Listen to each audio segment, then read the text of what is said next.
So guys, panoorin natin tong gawa ni Isbi, no? Kasi medyo foul na naman to eh. So panoorin natin. Okay guys, ang pinaka hihintay yung reaction ko, Marlon Tapalos versus Naoya Inoue. First of all, congratulations Naoya Inoue. Magaling ka talaga. I can say na deserve mo na maging 2 division undisputed champion. On the other hand, still a very good performance for Marlon Tapales. Bakit po? Si Marlon Tapales po nakatagal 10 rounds. Si Stephen Fulton, ilan? 6 yata? 6 rounds lang. Diba? Compared sa mga past opponents, mga kaibigan, ni Naoya Inoue, Marlon Tapales did better. Okay, so, with that, congratulations Marlon Tapales. Plus, eto na.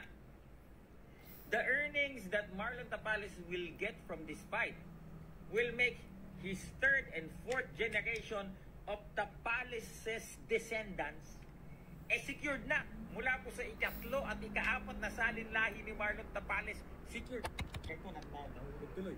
Secured na po sila financially. Hindi ko ikakatid sa sample. Diba? Ganon. Hindi mo pwede kasing ikumpara yung laban ni Marlon Tapales kay Naoya Inoue sa laban ng isang nag-tune up kalaban ng isang retirado na trainer na nabugbog pa, round 1 na lang, hingal na. At Bakit naman, sino bang nagkumpara? Di ba? Ikaw lang yung nagkumpara noon. Di ba? Kasi hindi ka hindi ka mapapakali na hindi mo isasama yung Casimero Brothers kasi nga lalangawin yung pag wala yung Casimero. Casimero lang kasi malakas, di ba? pagkatapos nag-draw pa, we can Oo. never compare yung kakatapos lang na laban na yun against that fight. Man, di ba? Stop it. Di ba? That's some sort of disrespect, mga kaibigan. Ngayon, Wala kang ang respeto eh. tawag dito, ito pong si Naoya Sasabihin mo pang disrespect eh. Wala ka naman talagang respeto. Wala kang hiya eh. Inoue. Marami nagsasabi, si ganito lang, si ganito. Guys, come on now. Kung dun nga sa retiradong trainer, di ba? Nabugbog pa, round 1 hingal na, nag-draw. Men, ako po sasabihin ko sa inyo, first 2 minutes of the very first round, kung round Sino ba kaaway ng hype na to? Di ba? Sino bang kaaway niya? Bakit? Ang nakalagay dyan sa kanya, reaction niya tungkol sa laban ni Naoya at saka Tapales. Bakit nakasali na naman si Casimero dito? Hindi talaga nabubuhay ito pag wala si Casimero, no? Napakalupit mo. Ang tindi mo. Galing. lang hangin niya. Round 1, mga kaibigan. Pagpalagay na natin, pinakamatagal niya, round 3 hanggang Naoya Inoue. Tulog yan si Kangkong kay Naoya Inoue. Well, kung mangyayari noon. Pero hindi na. Bakit? Uulitin ko. Galing na mismo kila Mr. Honda. Nagsalita mismo si Naoya Inoue na wala na. He's not interested anymore. Plus, nagsalita na din yung mismong Oy! Anong ginagawa mo? Reaction mo tungkol sa Tapales versus Inoue. Napunta ka na kay Casimero. Bugok ka ba? Alang niya. Napapapamura ako sa iyo eh. promoter ni Kangkong na si Ito na hindi na daw talaga it's impossible. Hindi na niya magagawa yung laban against Naoya Inoue at yung bata niya, mga kaibigan. Enough with the nonsense. Okay? So, once again, congratulations.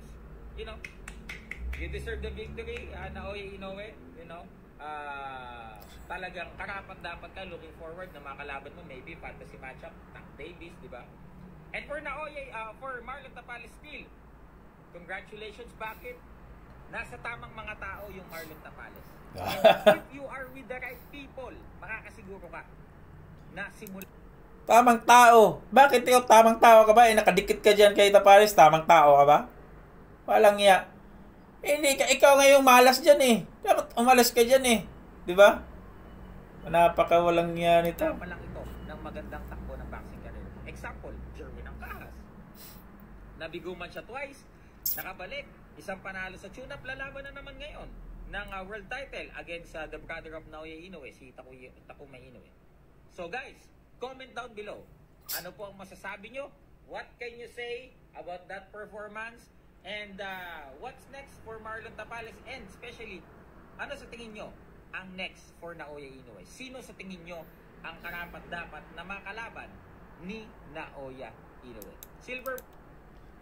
Walang hiya talaga to. Hindi siya mabubuo pag hindi kasali yung Casimiro Brothers.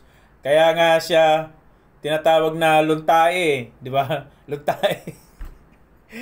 Sino ba di diyan luntae nga, di ba? Kung ikaw, maglalagay ka ng caption mo, timo. Oh. Tingnan mo ha. Title pa naman niya reaction niya tungkol kay Tapales at saka Inoue. What F, di ba? Napunta doon kay Casimiro. Naabangan ko pa naman sana eh. Sabi mo nga, inaantay Pinakaantay yung reaction. Tapales versus Inoue. Tapos napunta doon kay Casimiro. Grabe na. Anong klase yan? No? Insan, naiinis talaga ako sa mga ganito. Inggit na inggit ng taong to eh. No? Ang lapit mo. Galing.